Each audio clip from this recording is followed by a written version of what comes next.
Sublime gracia del Señor. Bueno, vamos a buscar en la palabra del Señor, Mateo capítulo 5, versículo 8. ¿Listo? Mateo 5, 8. Cuando lo tengan, pueden decir amén. Y yo creo que incluso ya se lo saben de memoria. Esta ya es la tercera predicación sobre este versículo. Dice la Escritura: bienaventurados los de limpio corazón, porque ellos verán a Dios. Vamos a orar. Bendito Dios y Padre Celestial, yo te alabo, te doy honra y gloria, Señor, porque tú nos hablas a través de la Escritura. No nos has dejado huérfanos. Cuando nuestro Señor Jesucristo resucitó y partió de este mundo a la gloria, a sentarse a tu diestra, tú enviaste a tu Santo Espíritu. Dios con nosotros, Dios morando en nuestros corazones. Y nos dejaste, Señor, tu consejo, tu voluntad registrada en este libro, que ha sido preservado a lo largo de los siglos, que ningún concilio, ninguna organización, ninguna iglesia romana han podido destruir, porque es tu palabra. Y tú dijiste: cielo y tierra pasarán, mas mi palabra no pasará. Tú dijiste: yo edificaré a mi iglesia. Tú has preservado este santo libro a lo largo de las edades para la gloria de tu nombre y para el beneficio de tu pueblo. Gracias, Dios. Yo te quiero pedir en esta mañana que nos hables, que seas tú, Señor, a través de tu Espíritu Santo aplicando este mensaje a nuestros corazones, que no salgamos igual a como vinimos, sino que podamos, Padre Celestial, ser transformados a través, Señor, de tu obra de santificación. Gracias, Señor, a tu nombre la gloria y la honra, en el santo nombre de Jesucristo. Amén. Bueno, estamos estudiando la Biblia. Sí, yo sé que es la Biblia. Las bienaventuranzas. El Sermón del Monte. Estamos en una serie que se titula El Sermón del Monte, ¿cierto? Bueno, no debería llamarse el Sermón del Monte, debería llamarse el Sermón de la Cordillera, porque ya está como muy largo, ¿cierto? El Sermón del Monte. Específicamente, pues el Sermón del Monte es muy largo, son los capítulos 5, 6 y 7 de Mateo. Y hasta ahora vamos en el versículo 8 del capítulo 5. ¿Qué son las bienaventuranzas? Las bienaventuranzas, pues, hemos querido tocarlas una por una. Ya después de que terminemos las bienaventuranzas, pues entraremos ya con porciones más largas que encierren un tema poco más específico, ¿cierto? Bueno, estamos viendo la bienaventuranza del versículo 8. La sexta bienaventuranza. Bienaventurados los limpios de corazón. Ahora, ¿por qué los limpios de corazón son bienaventurados? ¿Por qué? Porque ellos verán a Dios. Ellos verán a Dios. Entonces, la pregunta que surge allí es: ¿cómo podemos ver a Dios? ¿Cierto? Y esto me voy a adelantar un poquitico. También es algo que vimos la semana pasada. La respuesta es santidad, pureza. La bienaventuranza encierra la respuesta.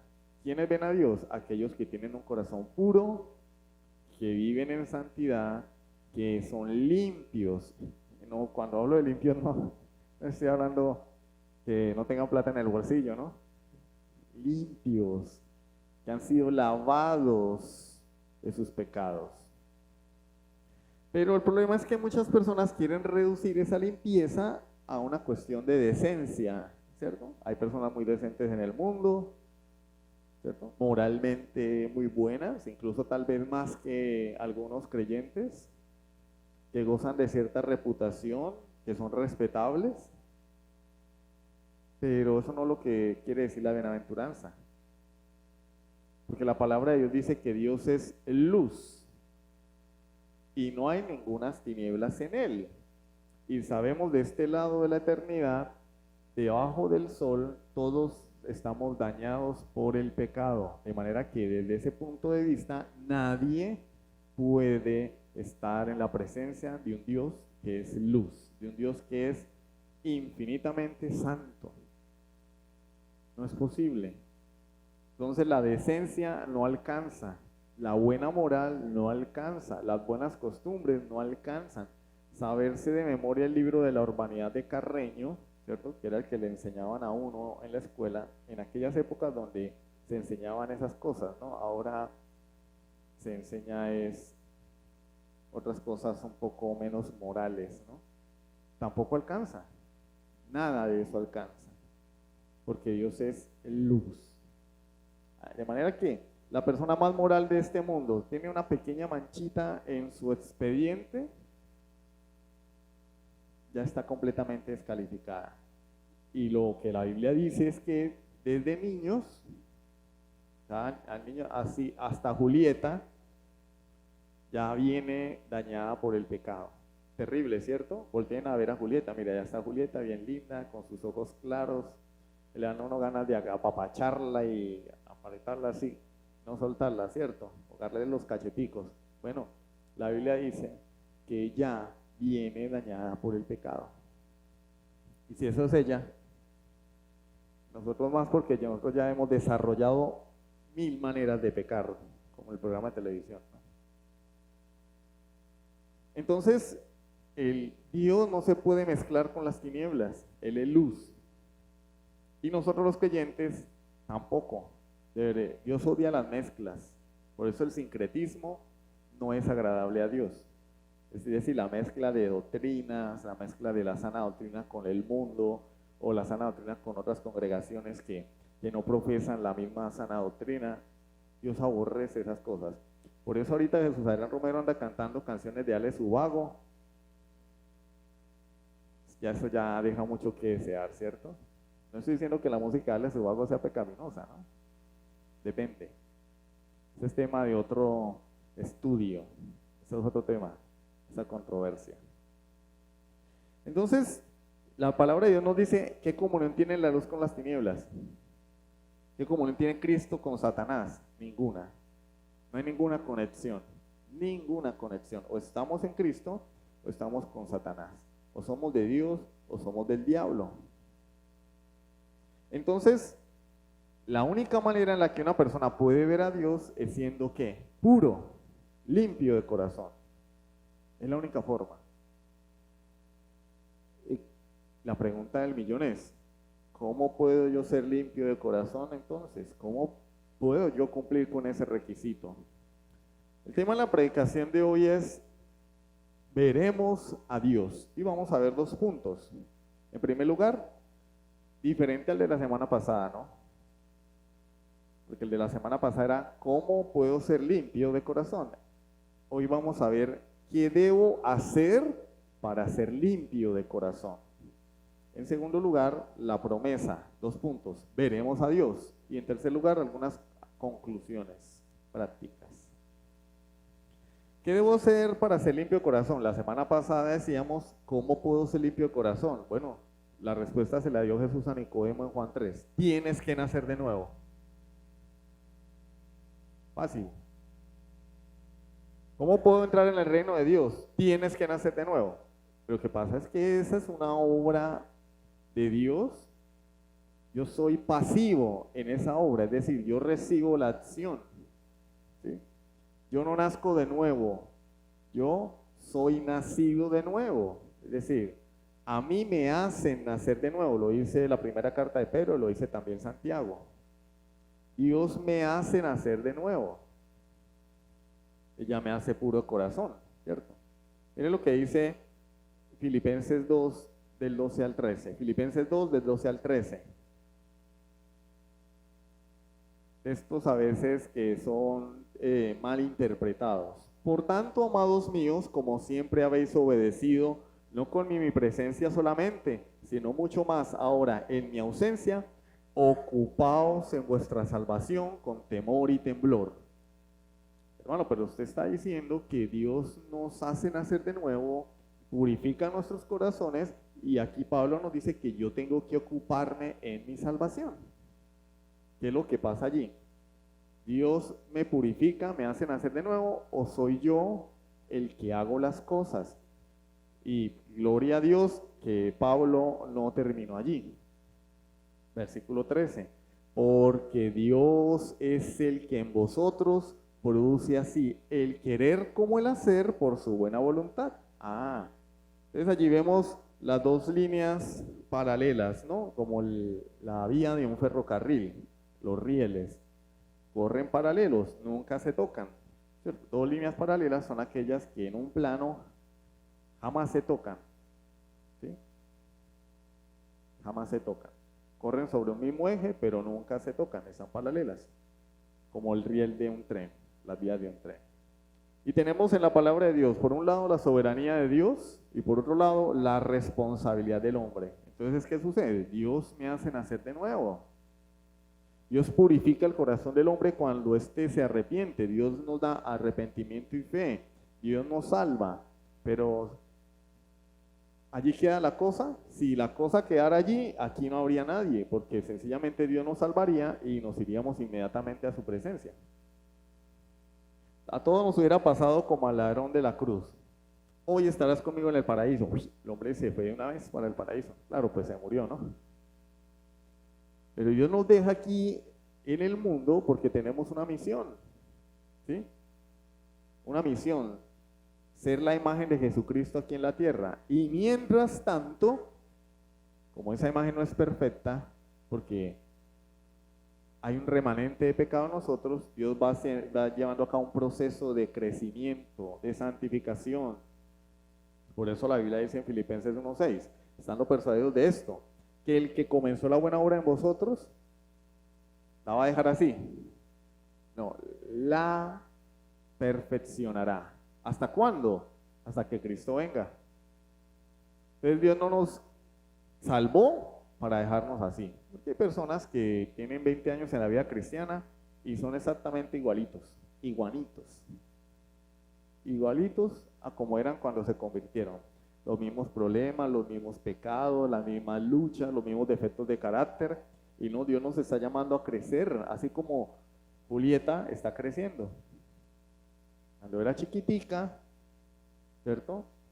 No caminaba ni hablaba. Ahora dice papá, ¿cierto? Todavía no ha dicho mamá. Bueno. Tienen que seguir enseñándole, mamá, mamá. Y ya camina, ella va creciendo. Y imagínense que los niños nacieran y se quedaran así. Eso no es normal. El creyente debe crecer también. Entonces, hay una responsabilidad del hombre en su santificación. Dios nos santifica, Dios nos aparta del pecado, Dios nos da su gracia, Dios nos da su palabra, el Espíritu obra en nosotros. Pero yo soy un agente responsable.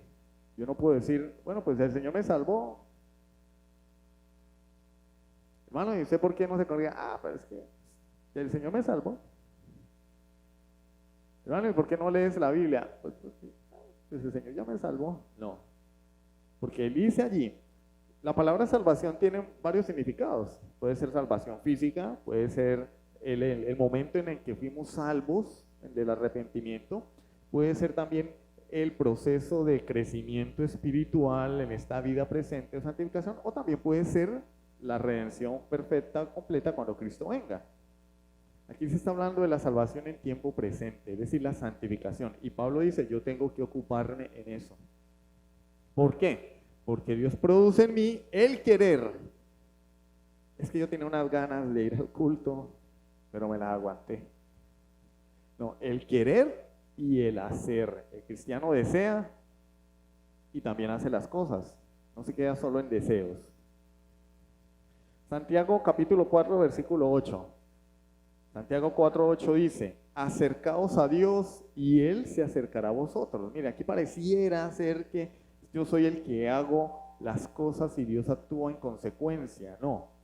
Pecadores, limpiad las manos y vosotros los de doble ánimo, purificad vuestros corazones. Porque aquí el énfasis de Santiago es ese. El énfasis de Santiago es en la responsabilidad del hombre. Yo debo acercarme a Dios si quiero ver la gloria de Dios en mi vida. Es mi responsabilidad. ¿Por qué? Porque soy hijo de Dios. Los que no son hijos de Dios, pues no se acercan a Dios. Salgan a la calle y van a ver las multitudes de personas que se quieren acercar a Dios. No lo hacen porque no son hijos de Dios, están muertos. Y Santiago le está hablando a creyentes acercados a Dios y Él se acercará a vosotros. Entonces vamos a ver qué cosas específicas puedo hacer yo, entre muchas, ¿no? Para tener un corazón cada vez más puro, para tener una vida cada vez más santa. Vamos a ver algunas. O 1.1, como quieran.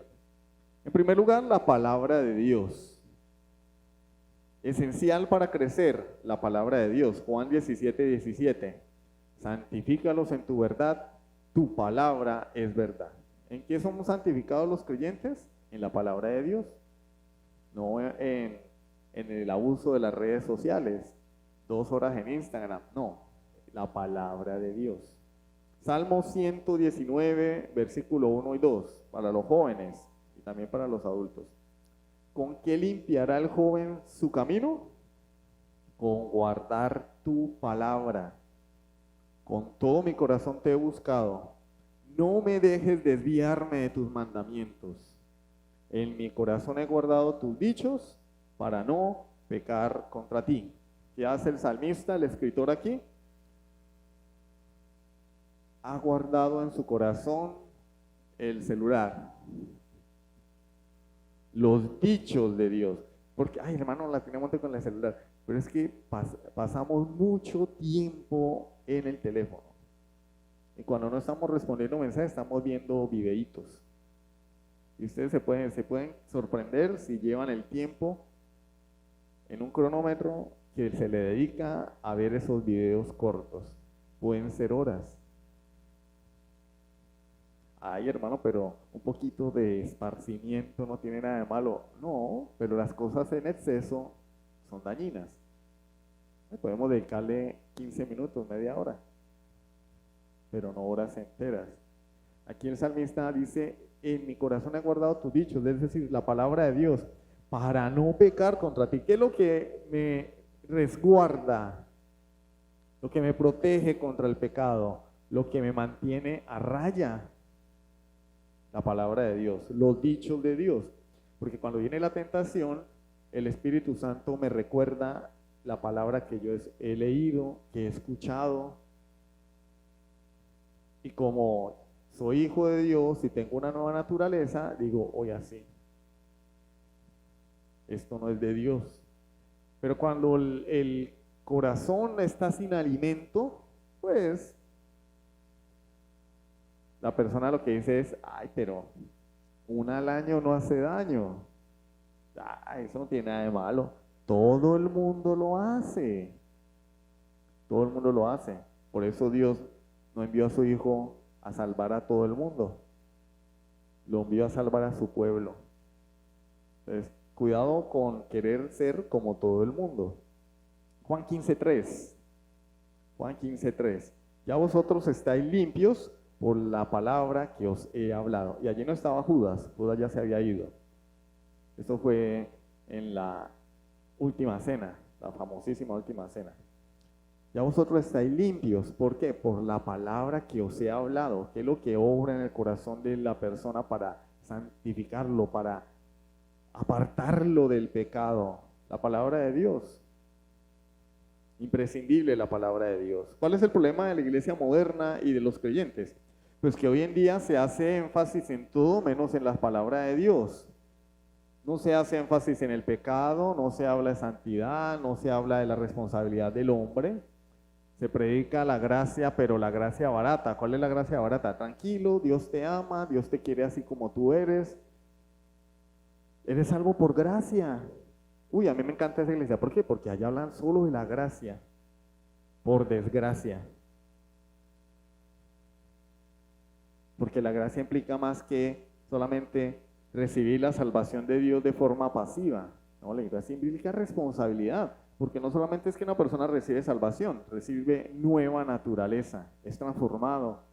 Y ahora el marrano no se comporta como marrano, ahora el marrano se comporta como ovejita. Y las ovejitas no comen desperdicios, ni se embarran en la mazagua, ni en el lodo. Las ovejitas comen pasto y van detrás del pastor. Oyen la voz del pastor, dijo el Señor en Juan capítulo 10. Pareciera que el propósito de la iglesia moderna hoy es hacer feliz a las personas. Cuando una persona llega a una congregación y alguien que diga lo contrario, cuando una persona llega a una congregación, yo digo, claro, habrá personas que llegan a una iglesia con esa mentalidad, pero la mayoría de personas que llegan a una congregación lo primero que preguntan es, bueno, ¿y allá qué actividades tienen? ¿Allá qué programas tienen? Programas de ayuda para los ancianos, para los niños, para los pobres. ¿Y cómo es el local? ¿Es grande? ¿Es pequeño? Si uno les dijera, no, nos reunimos debajo de un palo, nadie va. Se los aseguro.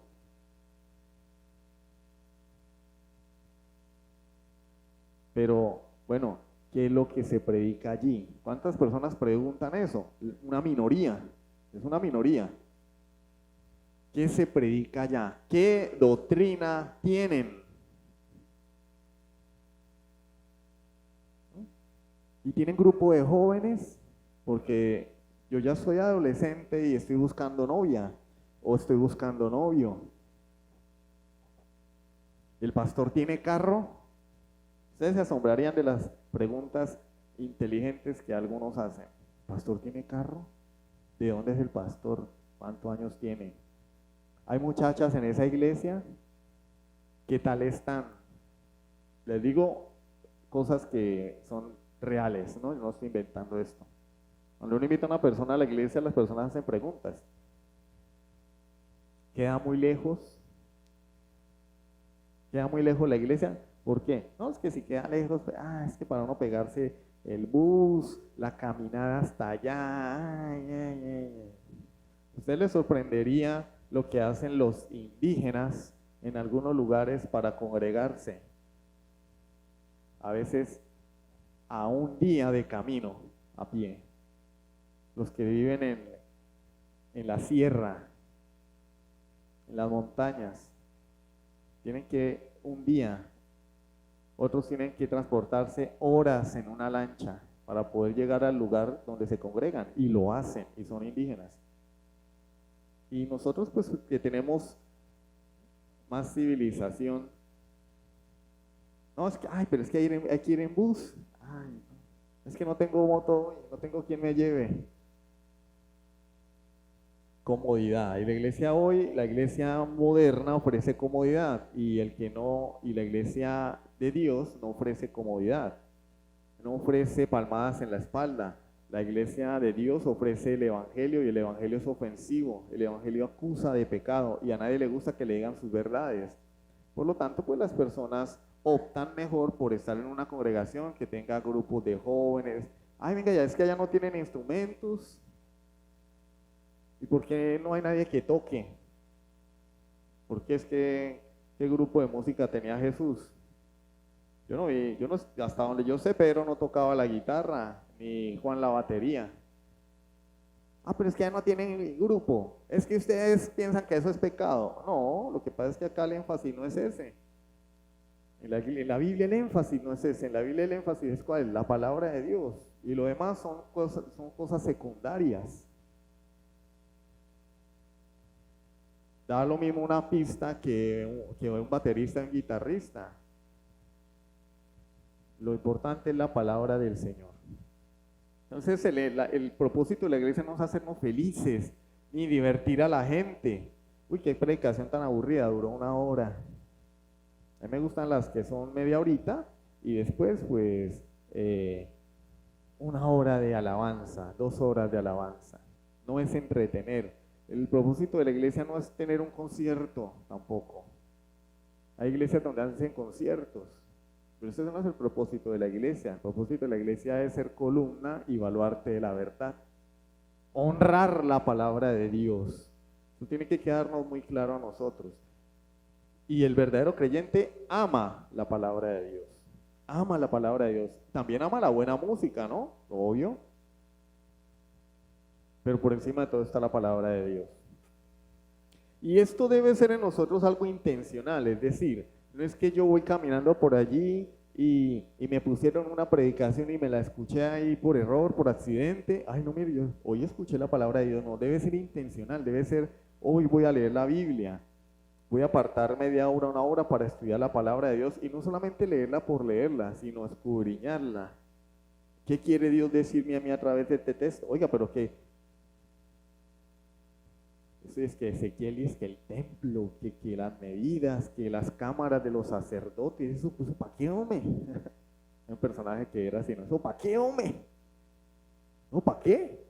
Ya pasar a lo bueno, Apocalipsis, uy, allá sí hay acción, muertos y como la guerra, ¿no? Allá sí hay muertos, a mí me gusta la acción, aquí muertos a la lata, o a la historia de David matando gente, uy, eso sí es bueno, eso es que es que salía agua del templo, que un río, que eso para qué. Yo tengo que escudriñar, bueno, ¿qué me quiere decir Dios a mí? ¿Qué mensaje tiene Dios para mí a través de este? Y estudiar, indagar, preguntar. Y son textos difíciles, muy difíciles, pero no por eso quiere decir que no los vamos a leer. Por lo general a nosotros no nos gusta leer los libros proféticos porque son muy enredados, ¿cierto? Pero hay que leerlos igual. Y ahí aprendemos, ¿sí o no? Toda la escritura es inspirada por Dios. Toda la escritura, de Génesis hasta Apocalipsis. Las maestras están leyendo Ezequiel y ya han llegado a la parte difícil de Ezequiel y ¿qué toca? Hay que hacerle, hay que aprender. ¿Sí o no? Entonces debe ser intencional, intencional. En segundo lugar, o B, o 1.2, como ustedes quieran, la comunión. ¿Cuál es el punto número 1? La palabra de Dios. Número 2, la comunión. La hostia y... hostia. La comunión. Segunda Timoteo 2.22. Segunda Timoteo 2.22. Hermano, mire que allá en esa iglesia no dan hostia y vino, sino pan y café. No, esa no es la comunión, ese es el pan y el café. Segunda Timoteo 2.22. Huye también de las pasiones juveniles y sigue la justicia, la fe, el amor y la paz con tus amigotes. ¿Sí? Con los que de corazón limpio invocan al Señor. Hermano, ¿y tú por qué no viniste al culto? No, es que andaba con mis amigos. Buena señora fulana, su hijo está. No, anda con los amigos. ¿Y son creyentes? No. Preocupante, ¿cierto? Porque acá lo que dice, le está hablando a un joven, no le está hablando a un anciano de 90 años. Acá no hay nadie de 90, ¿no? De ahí para abajo todos son jóvenes. Una vez dije que... Bueno, se me salió, ¿no? Un anciano de 60 y ya, estaban como alistando las piedras. No vuelvo a decir, de 60 son pollitos. Ancianos de 90. No, aquí está hablándole a un joven y le dice, huye de las pasiones juveniles. ¿Por qué? Porque el mundo nos seduce, el mundo nos bombardea. La televisión, las redes sociales, las noticias. Se va a acabar el mundo, se encendió la guerra, se prendió la guerra. Bueno, el Señor dice en Mateo 24 lo contrario, dice, aún no es el fin. Pero otros dicen que sí, que ya se acabó todo. Bueno, pero el Señor dice, aún no es el fin.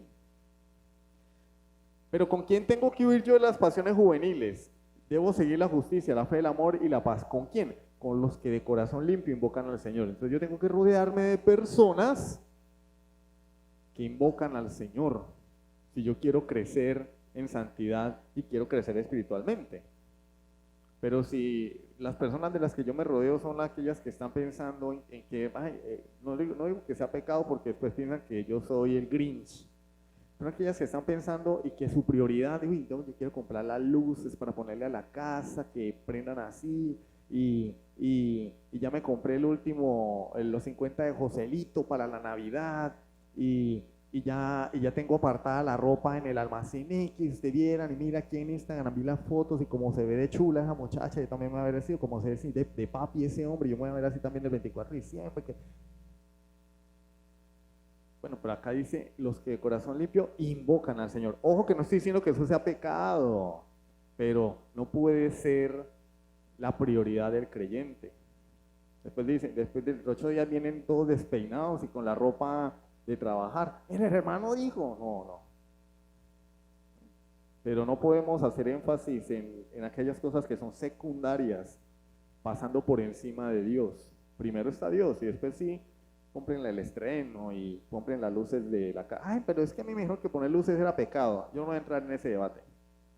Yo soy de los que pienso que hagan lo que quieran. Pongan luces si tienen plata y si no tienen plata, pues no las pongan. Y si no les gusta, no las pongan. Y si las quieren poner, pónganlas. Cada quien haga lo que quiera. Porque es un tema de ¿qué? De diversidad. En la iglesia hay diversidad. Entonces no vamos a entrar en una confrontación porque a mí personalmente no me gusta poner luces. Porque me da pereza. Pero cuando alguien las pone, yo digo, ve, qué luces tan bonitas. ¿Cierto? Y el arbolito, igual. Pongan, ¿quieren arbolito? Pongan arbolito. No quieren arbolito, no lo pongan y ya. Eso sí, si hacen cena, me mandan un pedazo de lechona.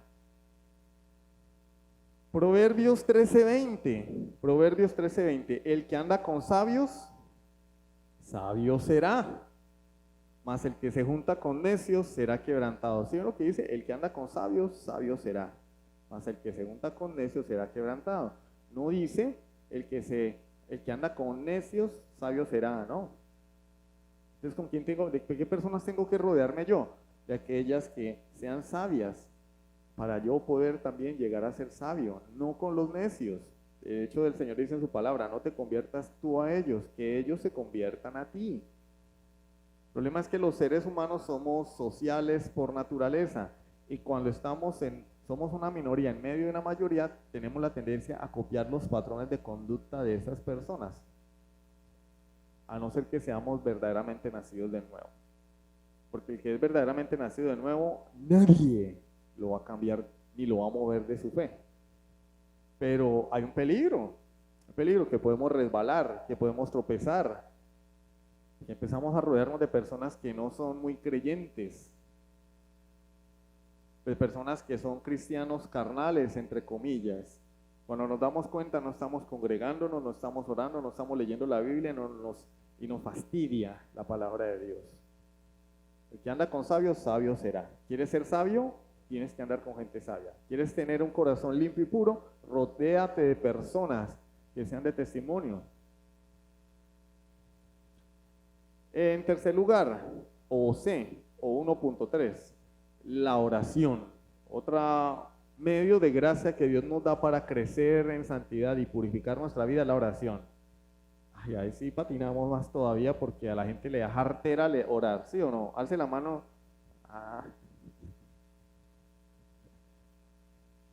Ay, oración. Ay, no, qué mamera. Y es preocupante, por ejemplo, ver que cuando estamos en un grupo y se le dice a una persona que profesa ser creyente, ora, la persona dice no. Eso es preocupante. Es que me da pena. Bueno, uno se la perdona la primera y la segunda, ¿cierto? Pero ya ha pasado el tiempo y no quieren orar. Hay un problema muy grave allí. Seguramente Dios no ha orado en esa persona. Es que no sé qué decirle a Dios. Es que nunca has hablado con Él. Es que no sé qué decirle a Dios. Entonces no tienes una relación con Dios, porque si tú no sabes qué decirle a Dios, entonces ¿qué es lo que haces en tu casa cuando te despiertas o cuando vas a dormir o cuando vas a comer?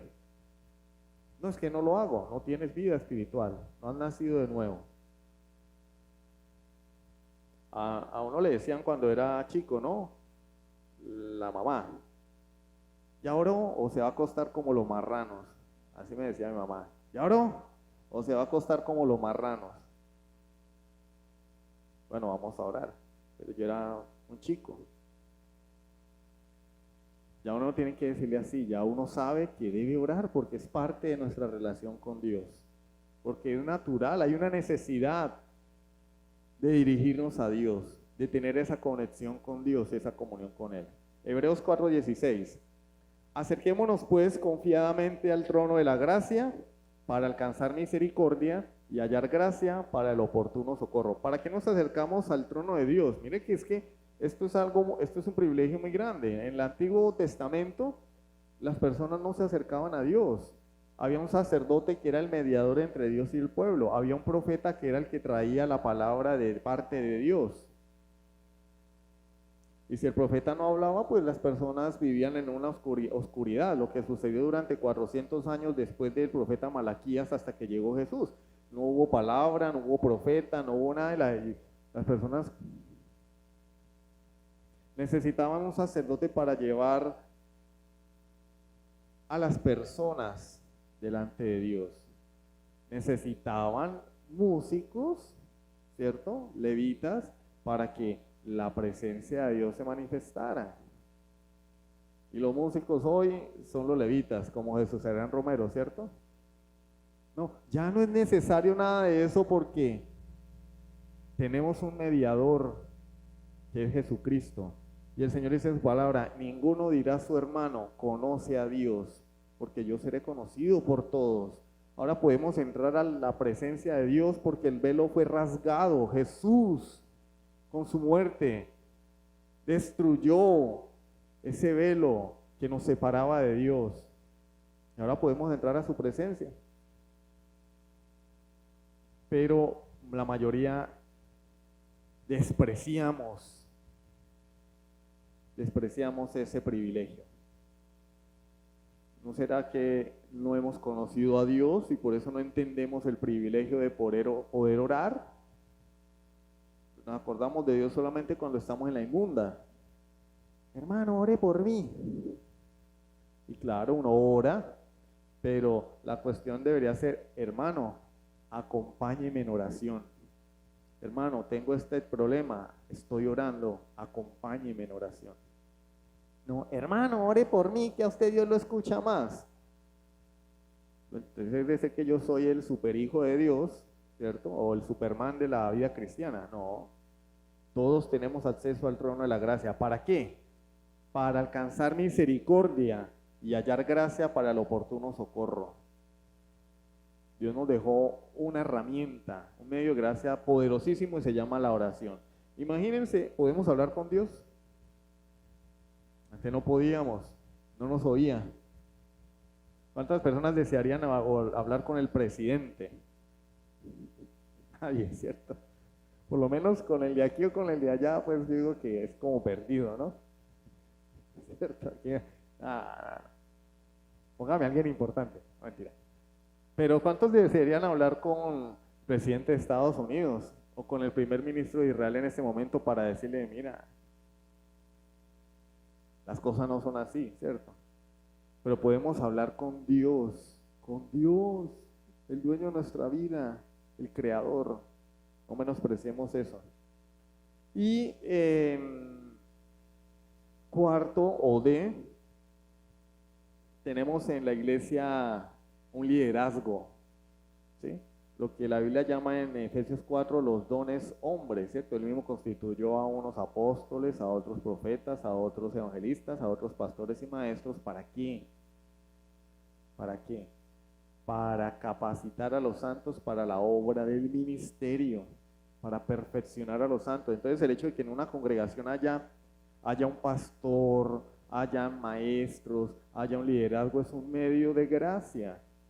Son un regalo de Dios. Yo sé que a mí me queda muy mal decir eso, pero son un regalo de Dios. Tener una persona a la cual uno pueda hablarle y pedir un consejo. Yo también tengo un pastor, aparte de Jesús, con la cual uno pueda consultar que le pueda dar una palabra de aliento, que lo llame a uno por teléfono y le diga, hola, ¿por qué no fuiste a la iglesia? En este caso la que hace eso es mi esposa. Yo le digo, allá, mi amor, mándele un mensajito a fulano de tal.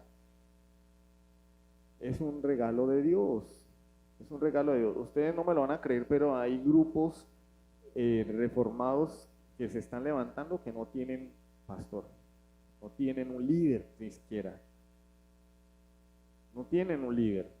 O sea, se reúnen, comparten la palabra ahí entre ellos, pero no hay quien les enseñe, no hay quien los dirija. Y se contactan con nosotros y nos dicen, hermano, la iglesia de ustedes, ¿dónde queda? No, queda en Oreña. No, nosotros estamos en San Cristóbal, nos queda muy lejos. Hay un señor que está en un grupo que queda como a 6 horas de aquí. En el estado Táchira queda a 6 horas. ¿Dónde es? No sé. ¿Cómo se llama eso? Palmar de la Cope, algo así. Dice, no, 6 horas es mucho. Y nosotros tenemos, por la misericordia de Dios, hombres que nos pueden guiar, nos pueden ayudar, nos pueden enseñar. Eso es un medio de gracia. La palabra de Dios dice en Hebreos 13:17, obedeced a vuestros pastores. Cuando yo era chico y el pastor me decía eso, yo decía, uy, este viejito. Pues que el problema es que me lo sacaba todos los días este versículo, ¿no? Yo no era tan malo, de verdad. Creo que yo no era tan malo. Era malo, pero no tanto. Obedeced a vuestros pastores y sujetaos a ellos. ¿Por qué? Porque ellos velan por vuestras almas. Cuando mi pastor vela por mi alma, cuando se preocupa por mi vida espiritual, cuando no me dice, venga, vamos a emborracharnos, vamos a ver una película indecente, vamos a perder el tiempo, sino que me dice, ¿por qué no vienes a culto? ¿Por qué no estás orando? ¿Ya hiciste el devocional? Esta conducta no es apropiada. Cuando me llama la atención porque Él vela por mi alma, cuando ora por mí, dice, yo debo someterme a mis pastores y sujetarme a ellos, porque ellos velan por mi alma, como quienes han de dar cuenta, porque el pastor debe dar cuenta por la iglesia delante de Dios, para que lo hagan con alegría y no quejándose, porque esto no es provechoso. Y miren que el texto dice que cuando el pastor se queja, no le es provechoso a él. No, cuando el pastor se queja, no le es provechoso a la iglesia. Terrible, ¿cierto? Y ojo, pues aquí estamos hablando de las ovejas, ¿no? Porque el que no es creyente, pues esto le da igual, ¿cierto? Y de hecho, pues las iglesias reformadas tenemos, por decirlo así, un principio, ¿cierto? Que la responsabilidad del pastor es con las ovejas, no con los cabritos. Entonces, si una persona te manifiesta que es incrédula, es que a mí no me fueron a visitar, es que la realidad es que yo no tengo responsabilidad con esa persona. Hermano, pero es que usted no va a visitar a los visitantes que vienen una vez cada 3 años. No tengo responsabilidad con ellos. Yo soy pastor de las ovejas, de los miembros y de aquellos que profesan ser creyentes. Y los demás, bueno, no tienen compromiso con la iglesia no tiene compromiso con ellos, porque las relaciones son recíprocas, ¿no? Pero es que yo traje un amigo hace 5 años y vino a un culto y usted no lo fue a visitar. Yo no tengo compromiso con esa persona. Pero qué falta de misericordia. Pero es que hay un rebaño que cuidar. Un rebaño que cuidar. Que Dios tenga misericordia de esas personas y obre en ellas. Pero el pastor no puede dejar a un lado las ovejas, ¿cierto? Para ponerse a discipular cabritos que no quieren ser discipulados, porque por cierto eso es lo otro, ¿no? No quieren ser discipulados, no quieren. Vino una muchacha un día y que necesitaba consejería y que tal y no sé qué, y me hizo quedar aquí como hasta las 11 de la noche después del culto de oración y le dediqué todo ese rato, no le gustó lo que le dije. ¿Qué pasó? No volvió, porque ella quería pañitos de agua tibia para su problema, y yo pues le dije, tu problema es tu pecado. No, es que mi mamá, mi papá, yo soy así por esto y esto y esto y esto. Y es que yo quiero tener mi novio, y mi novio, y mi novio, y mi novio. Y yo le dije, pues, el problema no es tu mamá ni es tu papá, el problema eres tú, porque es tu pecado. Tú tienes que reconocer. ¿Saben qué es lo peor? Que profesaba ser creyente.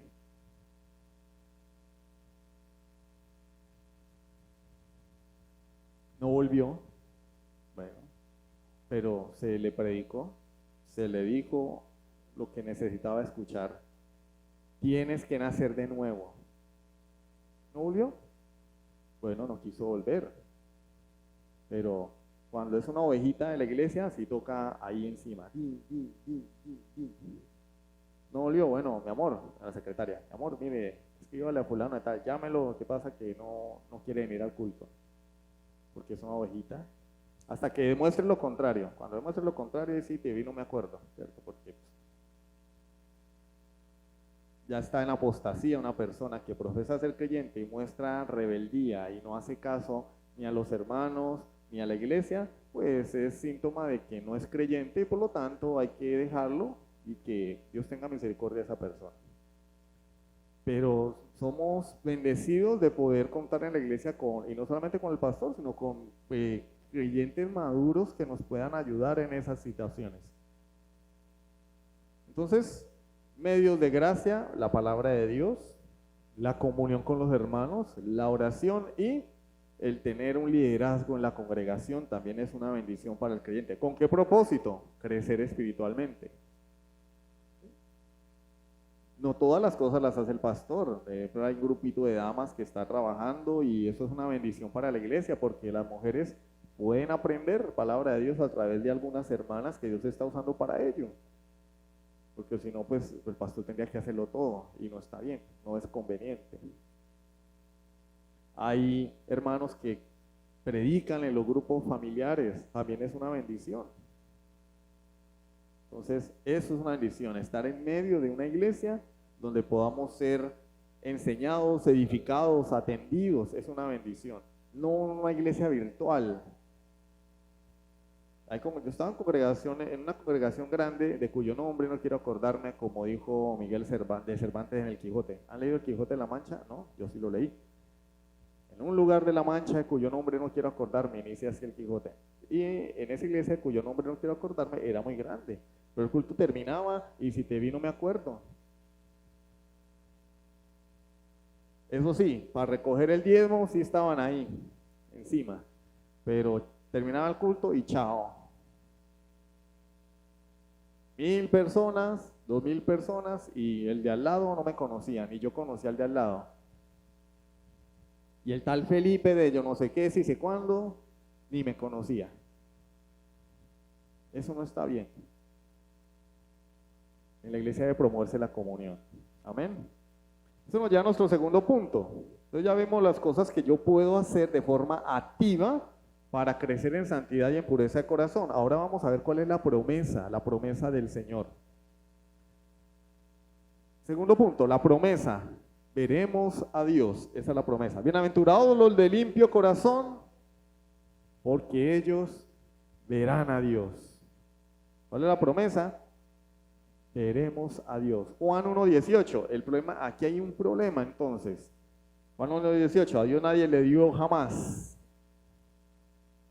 A Dios nadie le vio jamás. Juan 1:18 para que lo anoten allí. Evangelio de Juan, capítulo 1, versículo 18. A Dios nadie le vio jamás. El unigénito Hijo de Dios que está sentado en el seno del Padre, Él le ha dado a conocer. Hermano, pero ¿cómo vamos a ver a Dios si a Dios nadie le puede ver? En Juan 4 Él dice, Dios es espíritu.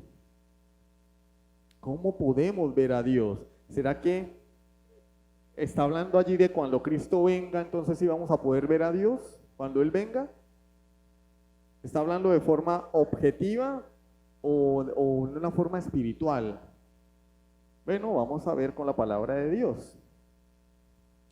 Entonces vamos también a ver aquí algunos punticos. En primer lugar, solo los limpios de corazón ahora pueden ver las cosas espirituales.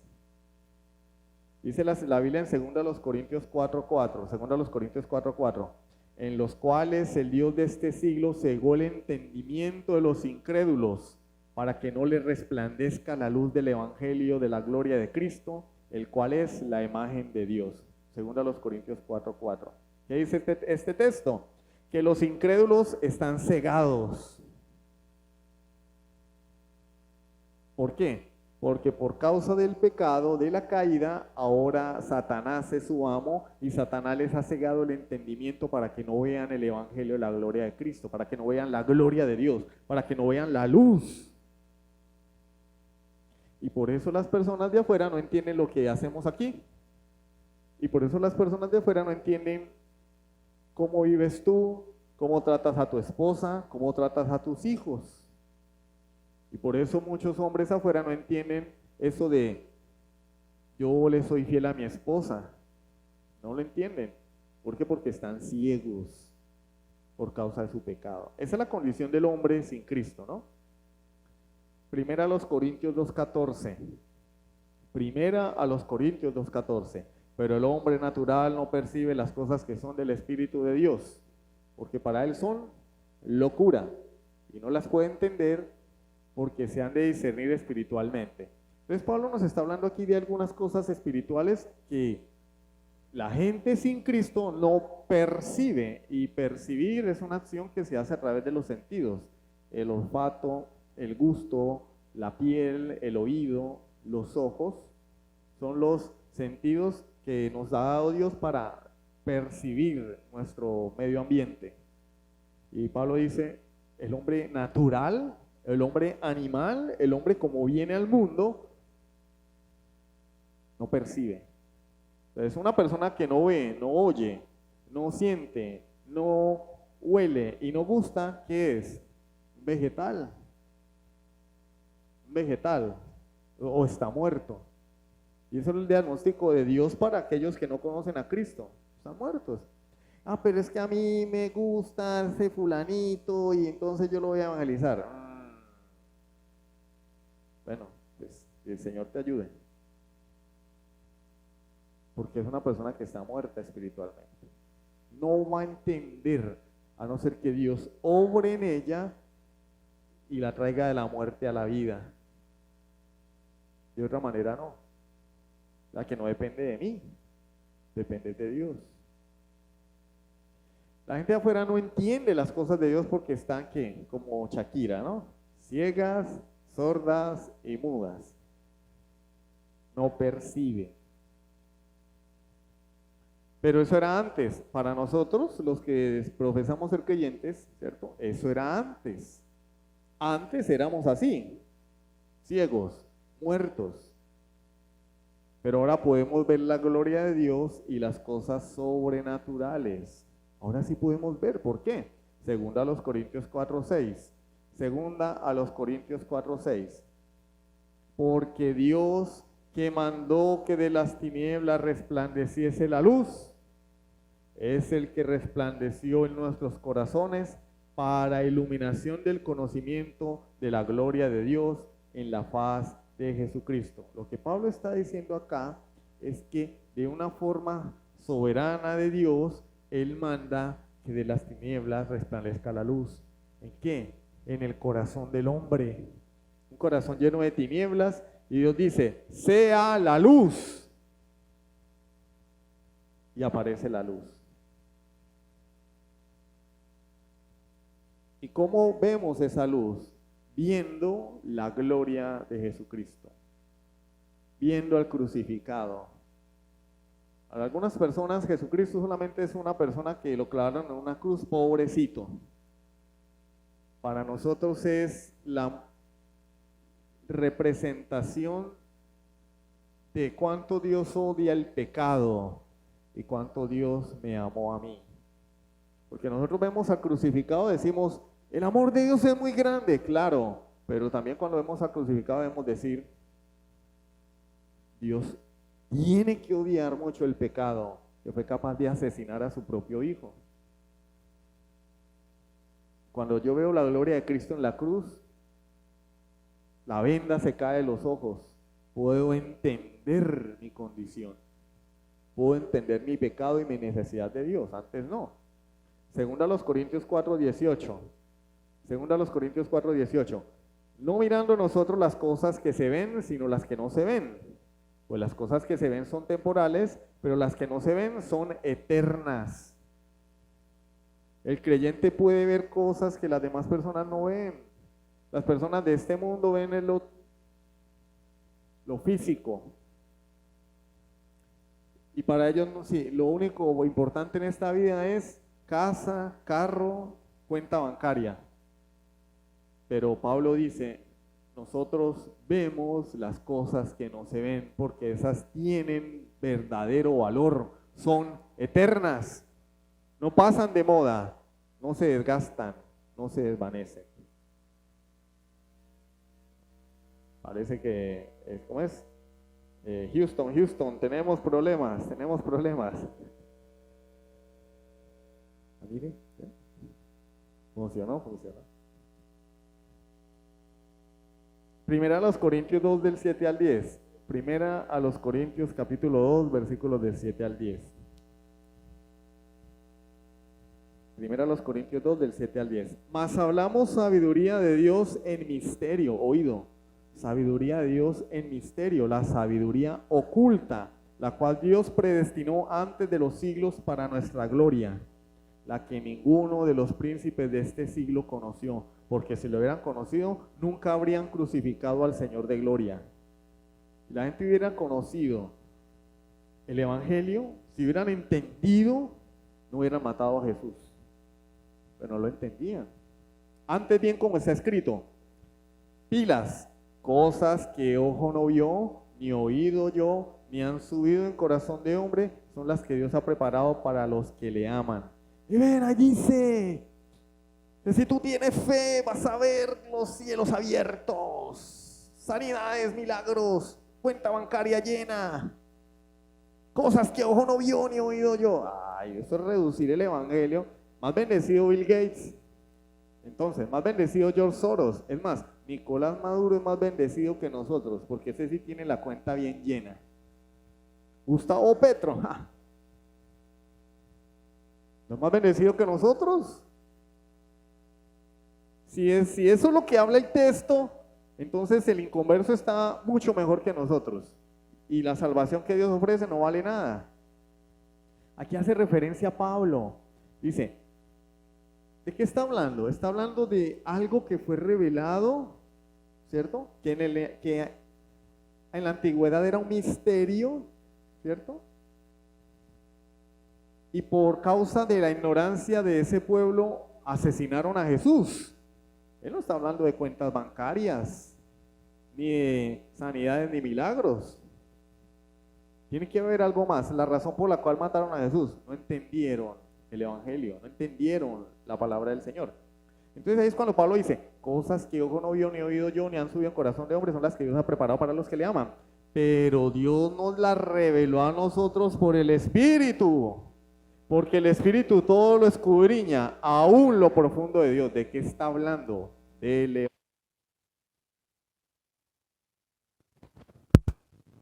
no panda el cúnico. El que está hablando del evangelio, porque es la razón por la cual los judíos mataron a Jesús, porque no entendieron quién era Jesús y vivían aferrados a su moral, a su bondad. No les importó asesinar al autor de la vida, pero dice, Dios nos la reveló por su Espíritu Santo. El evangelio. Oiga, ¿cómo es eso que Dios se hizo hombre y murió en una cruz por mí? Ellos no lo entendían. Ellos querían era un guerrero, como el Capitán América que lo librara de Roma. El Espíritu nos reveló que ese hombre que murió en una cruz es Dios. Cosa que los griegos no podían entender. Por eso Pablo dice, los judíos piden señales y los griegos piden sabiduría. Mira, ¿cómo así que tú me vienes a decir que tu Salvador murió? Hombre, si es que cuando el héroe muere se acaba la película, ¿sí o no? Tú me estás diciendo que alguien que murió me puede dar vida eterna. Estas son las cosas que ojo no vio, ni oído yo, ni han subido en corazón de hombre. Que una persona lo entienda es obra de Dios. Pero ¿cómo podemos ver estas cosas? Bueno, a través de los ojos de la fe. Hebreos 11:1 dice, después de la fe, la certeza de lo que se espera, la convicción de lo que no se ve. ¿Cómo podemos ver eso? A través de la fe. Jesús le dijo a Marta cuando estaba ante la tumba de Lázaro en Juan 11:40, porque él le decía, Marta, yo soy la resurrección y la vida. Y ella, sí, yo sé que vamos a resucitar todos en el día postrero. Y le dice, Marta, ¿no te he dicho que si crees verás la gloria de Dios? Es en ese sentido en que nosotros vemos a Dios.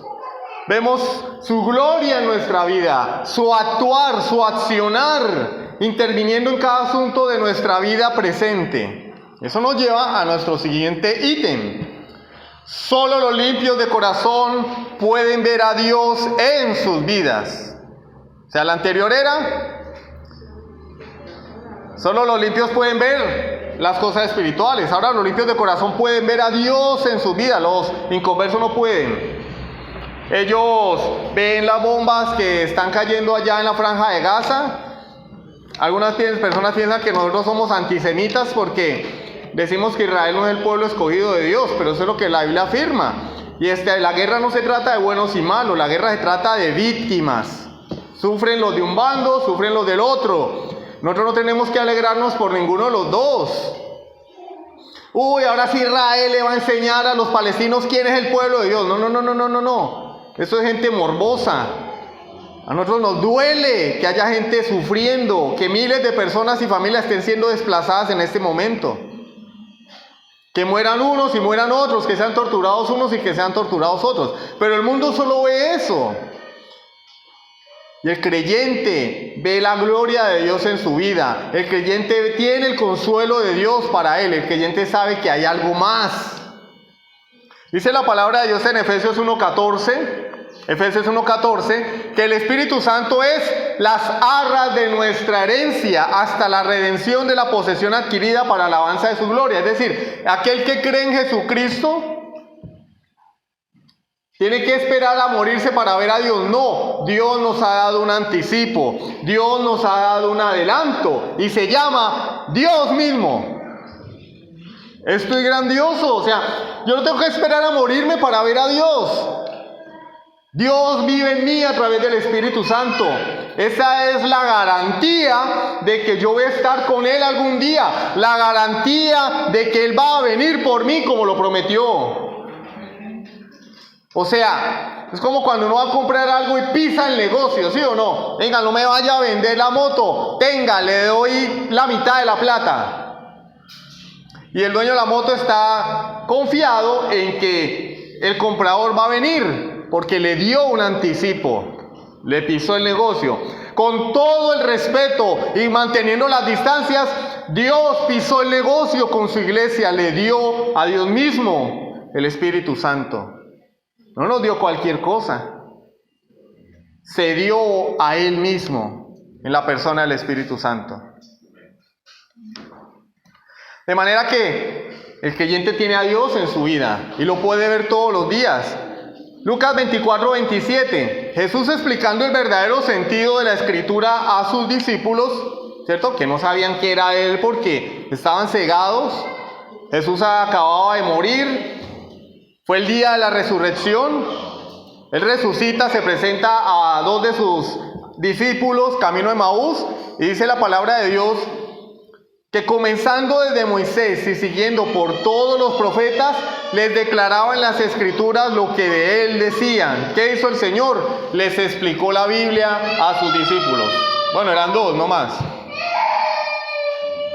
Algunas personas leen el Antiguo Testamento y ven a Israel, ven los judíos, vea, hasta Estados Unidos lo ven ahí. Ven a Rusia, Gog y Magog son Rusia. No son Rusia. Representan al mundo impío. No son Rusia. Gog y Magog, mira, la Tercera Guerra Mundial y Rusia se va a tirar con Estados Unidos bombas. Ahí está, miren. No, Jesús dijo, las Escrituras hablan de mí.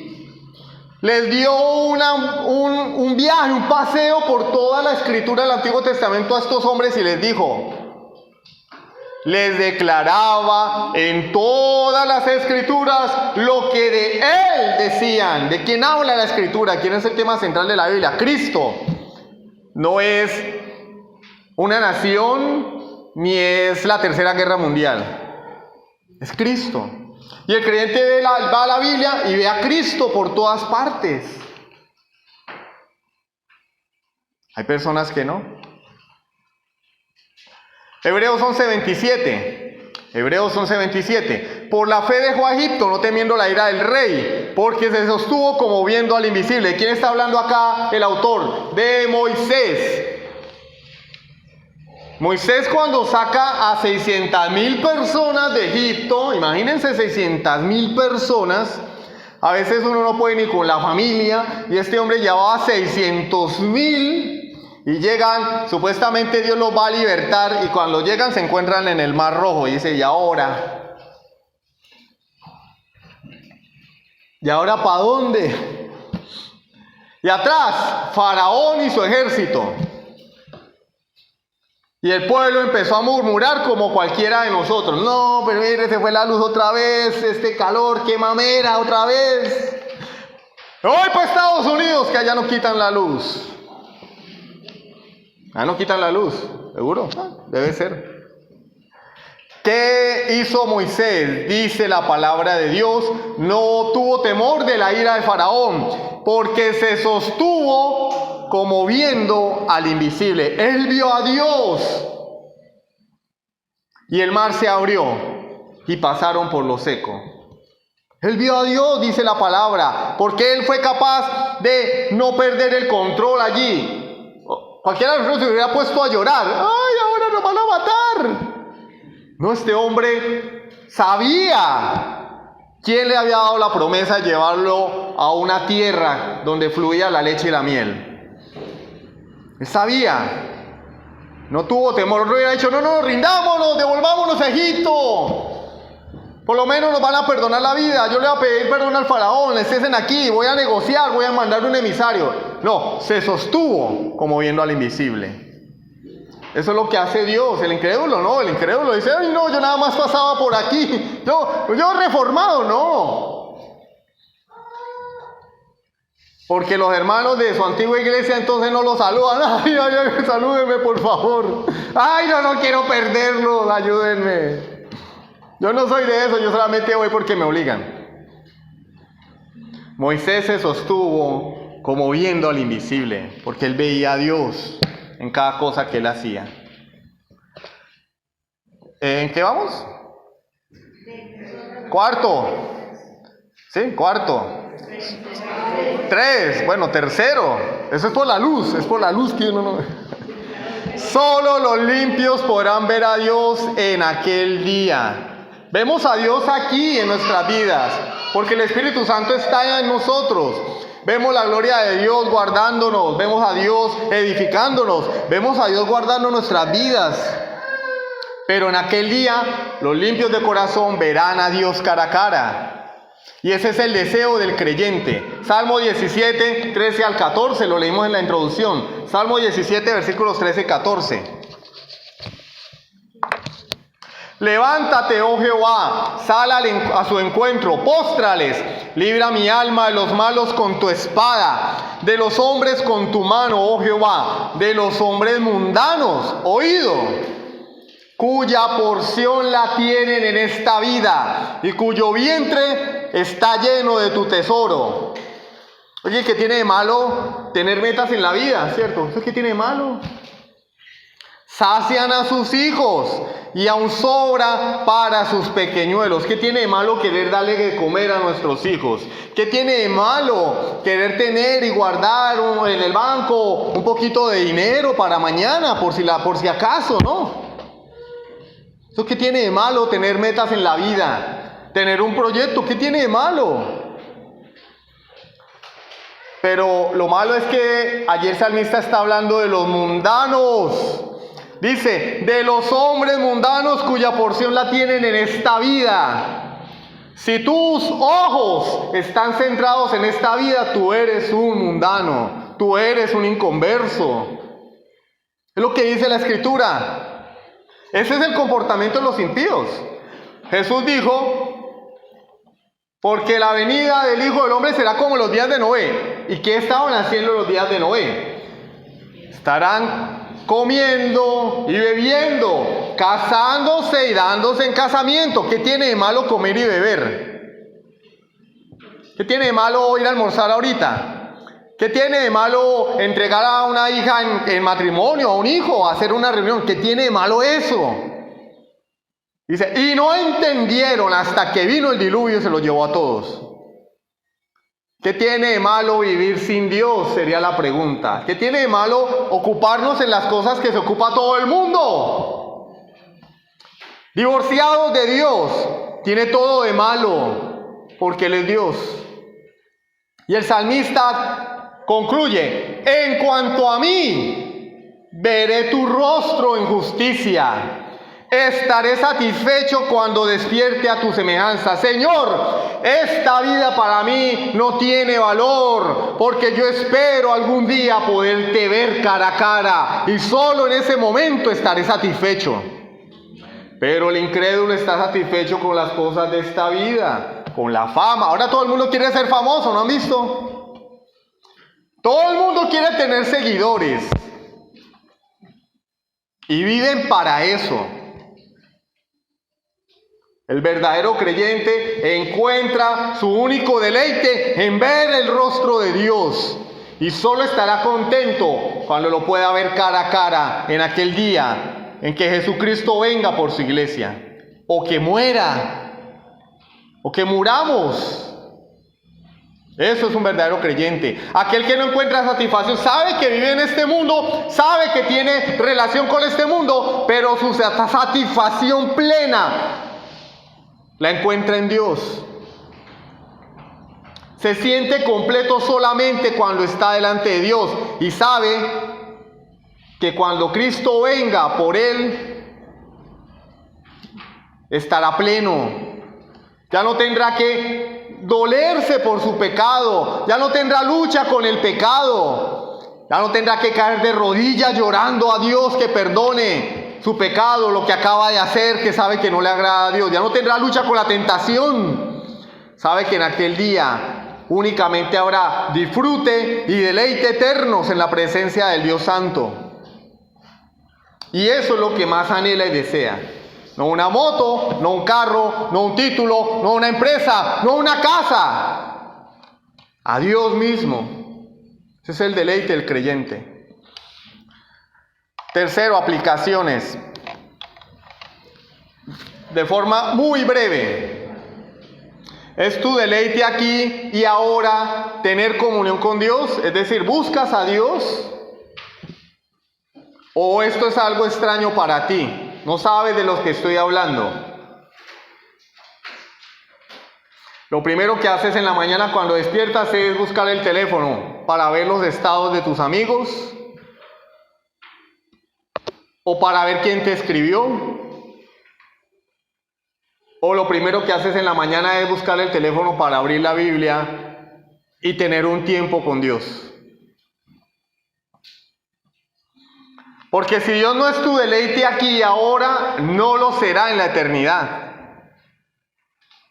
Porque el verdadero creyente encuentra su realización en la presencia de Dios. Si tú no lo ves acá, no lo verás en aquel día. El que ha visto a Dios en su vida, desea ver a Dios más y más y más. Y lo va a ver en aquel día. Pero si este no es tu caso, entonces que tú no has visto a Dios en tu vida. Si no has visto a Dios, entonces no eres limpio de corazón. Y si no eres limpio de corazón, adivina, no eres salvo. Porque solo los limpios de corazón verán a Dios en esta vida y en el siglo venidero cara a cara. Hermanos y amigos, el tiempo es corto. La vida se pasa volando, la vida es como la neblina. No nos queda mucho tiempo para prepararnos para nuestro encuentro con el Señor. Está cerca ese gran día La ceremonia está preparada para la audiencia con el gran rey. Y Él nos va a recibir con los brazos abiertos. Pregunta, ¿esperas ese momento? ¿Esperas ese día de verdad? ¿Por tu cabeza ha pasado esta idea de que te vas a encontrar con tu Creador y lo único que deseas es abrazarlo? ¿Te estás preparando para ello o pierdes el tiempo en cosas temporales que no tienen valor? Ahora no te avergüenzas de perder el tiempo en esas cosas, en cosas que no valen la pena, pero en aquel día te avergonzarás. En aquel día sí te avergonzarás delante de Dios. Ustedes y yo, criaturas temporales, vamos a ver a Dios y a bañarnos de su gloria eterna para siempre. Si Dios ha orado en nuestras vidas, si tenemos un corazón limpio y puro por la obra de Jesucristo. ¿Cuál es nuestra confianza? Que Él está actuando en su iglesia y que nos está preparando para ese momento. Pero debemos ser activos, debemos ser intencionales en eso. Prepararnos para el encuentro con nuestro Creador. No ser negligentes, ser diligentes. Porque el día está cerca. Y no por la guerra en el oriente. El día está cerca porque Él lo prometió. Él dijo: vendré como ladrón en la noche. Él dijo: el día y la hora nadie lo sabe. Él dijo: velad, porque no sabéis a qué hora vendrá vuestro Señor. Tenemos que prepararnos, hermanos. Tenemos que buscar de Dios y purificar nuestras almas, siendo responsables delante de Él. Vamos a orar. Soberano Dios y Padre Celestial, te alabamos, te damos honra y gloria por tu bondad. Señor, gracias por este pueblo que ha escuchado tu palabra. Gracias, Señor, por haber hablado a mi vida a través de este mensaje. Llévanos a entender que esta vida es importante, pero no lo es todo. Señor, ilumina nuestros ojos, nuestro corazón y nuestro entendimiento, para que podamos ver con claridad la gloria de Jesucristo a través de las Escrituras y enamorarnos cada día más de Él, dándole la prioridad, Señor. Tú sabes que mi intención no es desestimar las cosas de esta vida. Tú sabes que mi intención no es quitarle valor a las cosas de este tiempo presente, una carrera, una casa, una familia, un hogar. Pero lo más importante, Señor, eres tú. ¿De qué le sirve al hombre ganar el mundo si pierde su alma? ¿O qué recompensa dará al hombre por su alma? Señor, clarifícanos las cosas, que podamos ver, Señor, con claridad, que podamos entender que tenemos una ciudadanía en los cielos y que allí no entrará nada corrupto, nada inmundo, nada contaminado. Que tú vendrás por una iglesia santa, pura y sin mancha. Y que podamos, Señor, ser esa iglesia, bendito Dios. Perdona nuestros pecados, Señor. Te lo pedimos en el nombre de Jesucristo. Amén.